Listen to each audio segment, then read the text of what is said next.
Praise the lord. మన ఆత్మీయ జీవితంలో మేలుకొలుపు కొరకు దేవుని వాక్యంలో నుండి ఒక మాట. మత్తయి సువార్త 16వ అధ్యాయము 26వ వచనము. ఒక మనుషుడు లోకమంతయు సంపాదించుకొని తన ప్రాణమును పోగొట్టుకుంటే అతడికేమి ప్రయోజనము? ఒక మనుషుడు తన ప్రాణమునకు ప్రతిగా నేమి ఇయ్యగలడు? మత్తయి సువార్త 16వ అధ్యాయము 26వ వచనము. అలెగ్జాండర్ ది గ్రేట్ 30 సంవత్సరాల వయస్సులోనే ప్రపంచంలో ఉన్న దేశాలన్నీ జయించాడు. అతనికి ప్రపంచంలో తిరిగేలేదు. 13 సంవత్సరాలు పరిపాలన చేసి చిన్న వయసులోనే 32-33 సంవత్సరాలకే ఆయన మరణించడం జరిగింది. అయితే ఆయన మరణానికి ముందు అలెగ్జాండర్ ఇలా చెప్పారు. అలెగ్జాండర్ మరణ పడక మీద ఉన్నప్పుడు తాను చనిపోతున్న సమయంలో దేశంలో ఉన్నటువంటి గొప్ప గొప్ప వైద్యులనందరినీ పిలిపించాడంట. వారితో మీరు ఏమైనా చేయండి, నన్ను మాత్రం బ్రతికించండి అని చెప్తే అప్పటికే పూర్తి అనారోగ్యం శరీరమంతా క్షీణించిపోయింది. అలెగ్జాండర్ని డాక్టర్లు బ్రతికించలేమని చేతులెత్తేశారు. అలెగ్జాండర్ చచ్చిపోయేటప్పుడు వింతైన 3 కోరికలు కోరాడట. అవేమిటంటే, 1.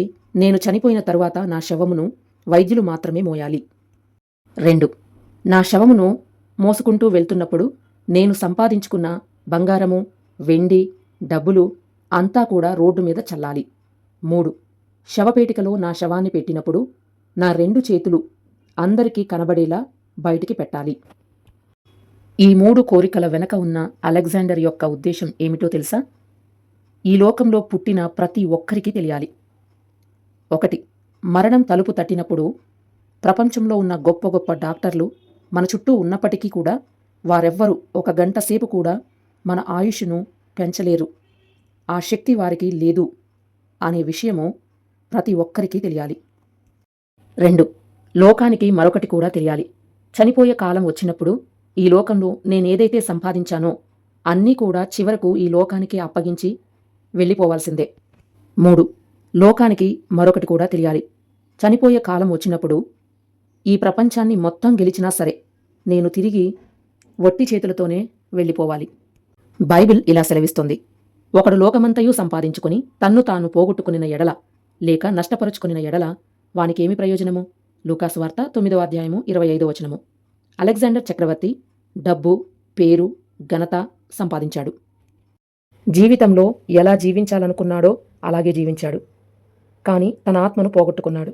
మట్టిలో నుండి వచ్చిన శరీరం మట్టిలో కలిసిపోయింది. కానీ ఆత్మ నిత్యము ఉంటుంది. కాబట్టి మన ఆత్మను బహుజాగ్రత్తగా కాపాడుకోవాలి. సహోదరి సహోదరులారా, మన ఆత్మ నరకానికి వెళ్ళకూడదనే దేవుడైన యెహోవా తన ప్రియ కుమారుడైన యేసుప్రభువుని ఈ లోకానికి పంపించారు.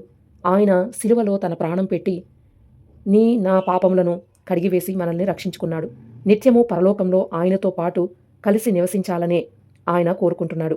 కనీసం ఇప్పుడైనా యేసుక్రీస్తు సిలువలో చేసిన త్యాగాన్ని జ్ఞాపకం చేసుకుని మీ పాపములు ఆయన ముందు ఒప్పుకొని క్షమాపణ కోరినట్లయితే, ఆయన చేతికి మీ జీవితాన్ని అప్పగించినట్లయితే నీవు నిత్యము పరలోకంలో ఉండే భాగ్యము దొరుకుతుంది.